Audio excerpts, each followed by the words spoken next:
the shows that I don't actually have a lot of interest in that's coming out that a lot of people seem to have a bunch of interest in is the upcoming Marvel animated show, Marvel Zombies. Now, there was a time not long ago where Kevin Feige said publicly, we're going to let Deadpool be rated R, but nothing else is going to be rated R.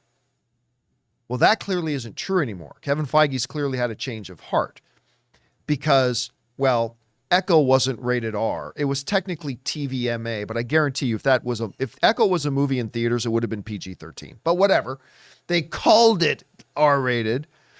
Now we're hearing from the director of Blade that they've given him the go-ahead to make Blade R. And now we're hearing from the director of this upcoming Marvel Zombies that it's not just R, it's hardcore R.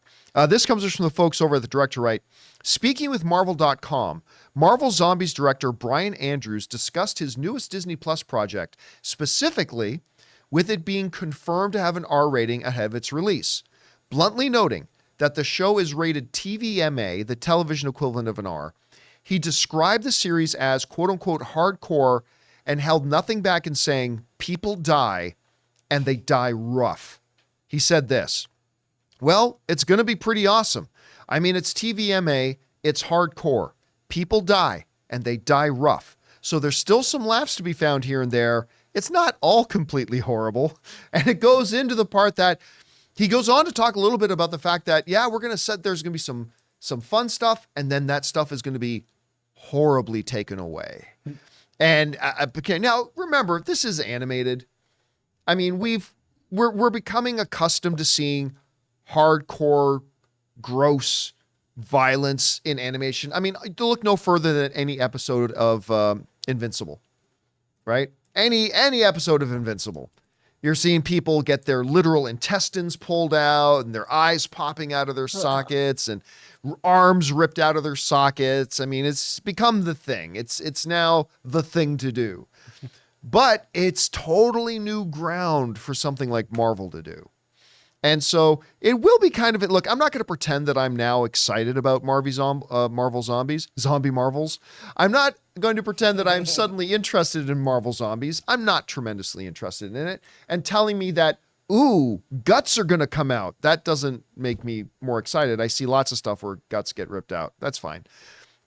But it's still pretty interesting that they're willing to go down that route. Guys, we want to take a second to thank a sponsor of today's video, Fume. Have you ever tried to break a bad habit and it felt like you're climbing uphill? Yeah, we've been there too. But here's a breath of fresh air. Fume. It's not about giving up, it's about switching up. Fume takes your habit and simply makes it better, healthier, and a whole lot more enjoyable. Fume is an innovative, award-winning flavored air device that does just that. Instead of vapor, Fume uses flavored air. Instead of electronics, Fume is completely natural. And instead of harmful chemicals, Fume uses delicious flavors. You get it? Instead of bad, Fume is good. It's a habit you're free to enjoy and make replacing your bad habit easy. Your Fume comes with an adjustable airflow dial and is designed with movable parts and magnets for fidgeting, giving your fingers a lot to do, which is helpful for de-stressing and anxiety while breaking your habit. I'll be honest with you guys, I was a little uncertain about it until my package arrived and I tried it. I couldn't believe how perfectly balanced it is, how fun it is to have in your hands, and how great the actual flavor was. Plus, Fume just released a magnetic stand for your Fume, so there's no more losing it around the house. So start the year off right with the good habit by going to tryfume.com/Campea and getting the journey pack today. Fume is giving listeners of the show 10% off when they use my code Campea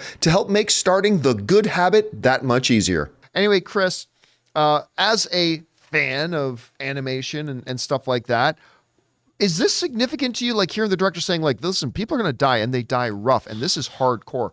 What do you make of this? You know, I just said I'm a huge Marvel fan. I am a huge zombie genre fan. I am a diehard animation fan. I hate Marvel Zombies as a comic. I don't like it. The first time I saw a zombie Wolverine, I was like, this is so stupid. This is the dumbest thing I've ever seen. But hey, I guess the super intense violence could make this more fun for some people. Because again, we're playing with genre. And I do commend anyone who does that. When you take something and go, hey, you know what? What if we take our tried and true heroes and instead go play with horror and see how that pans out? I just don't think it's going to be my cup of tea. I'm going to absolutely give it the good old college try. I'm going to watch it and close my eyes anytime somebody's eye gets gouged out or eaten or something disgusting. But if this moves the needle for you, that's great. I feel like this is what you have to do with this kind of property, though, to get people more excited. That's not to say that violence is always the answer in terms of making something more watchable or divisive or interesting. But I think for something like this, where you're promising, hey, we're going to have these characters in a whole new light that you've never seen, especially after that What If episode, you gotta go full body horror, full horrific deaths, and that could be really interesting for some folks. I'm interested to see what they do with it, but I'm not particularly jazzed. X-Men 97 is the thing I'm way more excited than this. I want good storytelling. If people are getting dismembered, you got to do it also more interesting than the other shows that are doing it, than The Boys, than Invincible, than other series that are out there. Speaking of, Invincible had a really good use of the really horrific violence because we hadn't seen it.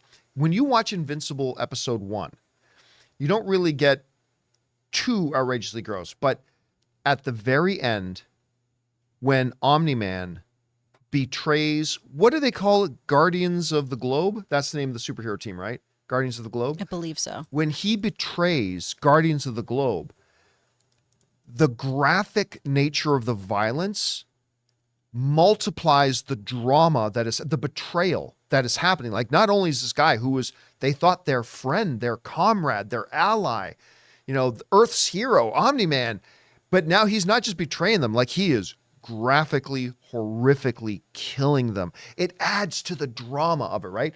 Too many storytellers, filmmakers, showrunners don't understand that. And they go, well, just have his intestines pour out, like without attaching it to something to heighten the atmosphere. When you see a hero, a global hero, someone who is beloved, kind of when you have the same thing on The Boys of the Seven are supposed to be these incredible, wonderful people who everyone loves. There are action figures of them. Kids worship them. When you have that horrific violence paired with that lack of actual heroicism in their life, it means more. The same thing when you have something like Invincible, where it's a very Peter Parker-esque story. It's a teenage boy who feels so invisible, who feels like he can't live up to his father, who just worships his dad.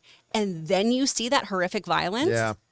It's much more impactful. The Boys had a similar thing in their episode 1 where it's this idyllic world of superheroes, stuff like that. And then, what's our main character's name? Huey? Quaid's Huey, thank you. Huey, his girlfriend steps onto the street from the sidewalk and she's obliterated by a train running through, right? Like that type of graphic, like her organs are flying all over the place. It added to the moment, like it's added to the stun and the shock. It's just, when it's used right, it can be really, really special. Let's see if Zombie or Marvel Zombies can do that.